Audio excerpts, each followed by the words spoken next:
Halo teman-teman pecinta sepak bola, selamat datang di channel Bola Kaki, channel yang berisi perkembangan informasi dan prediksi pertandingan sepak bola. Assalamualaikum warahmatullahi wabarakatuh, salam olahraga, salam sepak bola. Oke teman-teman, jumpa lagi dengan saya Mas Nanang di channel Bola Kaki. Gimana kabarnya hari ini? Mudah-mudahan teman-teman pecinta sepak bola tanah air selalu dalam keadaan sehat walafiat. Teman-teman, tadi malam Indonesia Under-23 sudah merampungkan babak semifinal melawan timnas Uzbekistan. Seperti kita tahu hasilnya, Indonesia gagal masuk ke final karena kalah dari Uzbekistan dengan skor 2-0. Sebelum lanjut, teman-teman, saya kembali ucapkan terima kasih atas dukungan teman-teman telah menonton video saya dan juga menekan tombol like serta subscribe.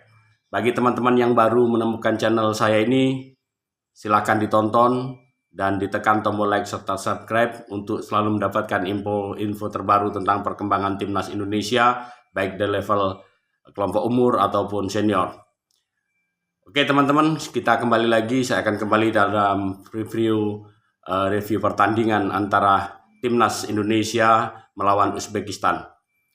Harus kita akui teman-teman secara jujur bahwa tim Uzbekistan tadi malam tampil lebih percaya diri, lebih mobile, lebih kolektif, dan secara keseluruhan tampil lebih siap serta lebih baik daripada timnas Indonesia Under-23. Kita lihat sepanjang pertandingan dari menit awal, timnas Uzbekistan sudah melakukan pressing yang tinggi dengan kolektivitas permainan yang begitu bagus. Ini dapat kita lihat juga pada statistik hasil akhir, ball possession, shot on goal, corner, semuanya Uzbekistan lebih tinggi daripada Indonesia.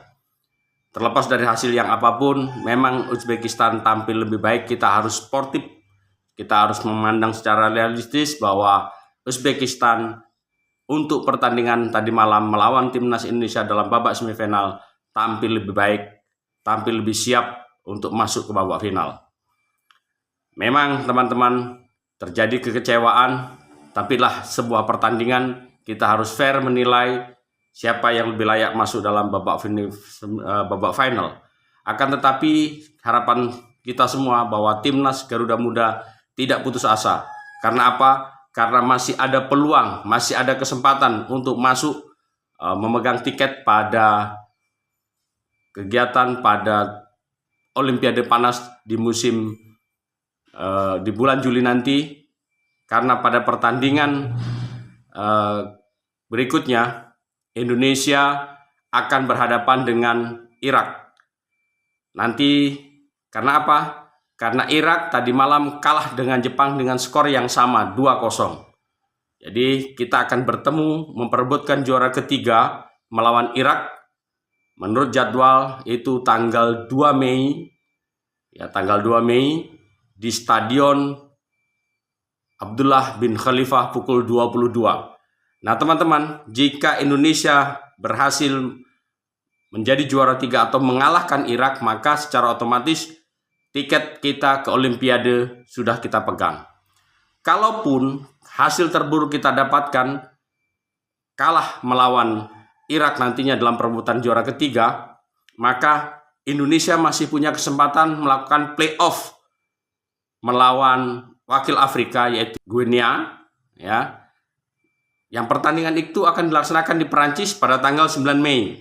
Artinya pada peringkat keempat, seandainya kita gagal lolos menjadi juara ketiga, juara keempat masih punya kesempatan untuk tampil di Olimpiade. Itulah kenapa Garuda Muda tidak boleh putus asa, tetap harus semangat. Nah teman-teman, pada pertandingan tadi malam, memang terlepas dari hasil kekalahan 2-0 yang harus kita akui, terdapat beberapa keputusan wasit yang sangat merugikan timnas Indonesia. Kenapa? Karena yang pertama, memang secara pertandingan Indonesia lebih dahulu mencetak gol. Ini wasit pertandingan tadi malam dipimpin oleh wasit Shen Yinhao dari Cina, dan ketika terjadi sekelumit yang dimulai dari lemparan Pratama Arhan, pada lemparan Pratama Arhan kemudian terkontrol mantul pada Ramadhan Sanantan, dan di situ di depan bola mengalir pada Ferrari melakukan tendangan dan gol. Ternyata gol itu dianulir. Yang tadinya wasit Shen Yinhao masih memberikan kesempatan, ternyata lagi-lagi wasit VAR yang bermasalah.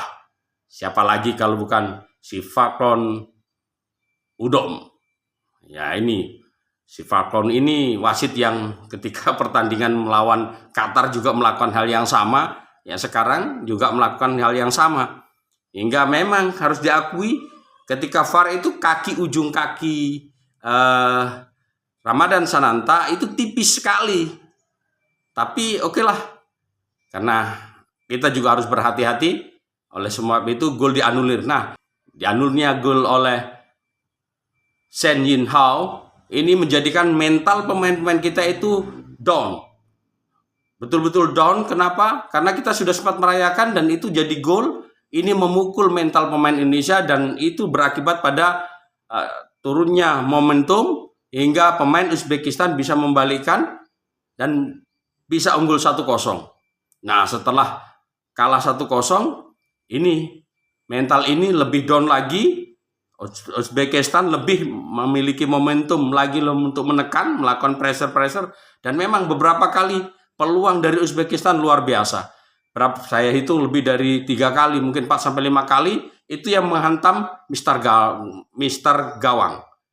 Nah, inilah teman-teman, gol kedua itu terjadi karena sekelumit terjadi miskomunikasi antara kiper Enrando Ari dan juga Pratama Arhan, hingga terjadi gol bunuh diri oleh Pratama Arhan.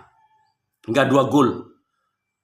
Yang lebih menyakitkan teman-teman adalah ketika Rizky Ridho diberikan kartu merah, red strike, artinya 2 kali pertandingan Rizky Ridho tidak boleh tampil, baik dalam perebutan juara ketiga atau 2 kali pertandingan tidak bisa ikut. Nah, nanti kita lihat seperti apa regulasi yang berjalan. Nah, hilangnya Rizky Ridho, ban kapten, dipegang oleh Pratama Arhan. Nah, pada pertandingan ini Justin Hubner, kemudian Rizky Ridho, Pratama Arhan itu terkena kartu. Artinya memang kita harus berhati-hati ketika berhadapan melawan Irak nanti. Kenapa? Kita bisa jadi tampil tanpa Justin Hubner dan memang tidak akan tampil dengan Rizky Ridho, karena kalau tidak salah Justin Hubner ini sudah terkena akumulasi kartu. Jika terkena akumulasi kartu, maka 2 pemain ini, Justin Hubner kemudian Rizky Ridho, tidak bisa tampil. Nah, itu tentu merugikan tim kita. Ya, kita harapkan mudah-mudahan ada solusi bagi pelatih Sintayong untuk melakukan perubahan-perubahan strategi.